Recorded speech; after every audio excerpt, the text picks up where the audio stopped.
ভয়াবহ বন্যা পরিস্থিতির আরও অবনতি। নদীর জল বিপদসীমার উপর দিয়ে বইছে।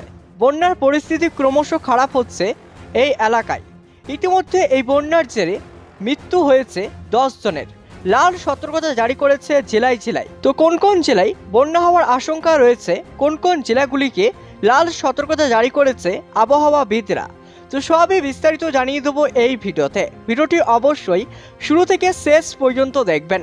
ভিডিওতে একটি লাইক করবেন, আর আপনি এই ভিডিওটি কোন জেলা থেকে দেখছেন কমেন্ট বক্সে কমেন্ট করে জানাবেন।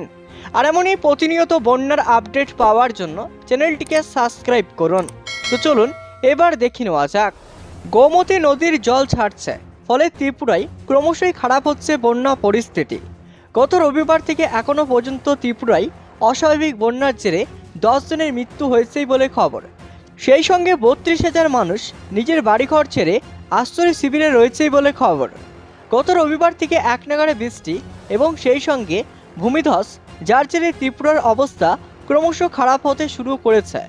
বৃষ্টি এবং ধসের জেরে রাজ্যে এখনও পর্যন্ত 330টি আশ্রয় শিবির গড়ে তোলা হয়েছে।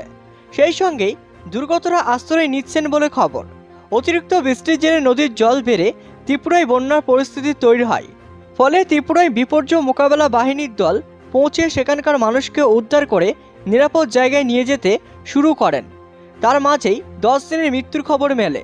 প্রসঙ্গত, বন্যার পরিস্থিতি ক্রমশই খারাপ হতে শুরু করায় উত্তর ও উত্তর পূর্বের দিকে রাজ্যে লাল সতর্কতা জারি করা হয়েছে।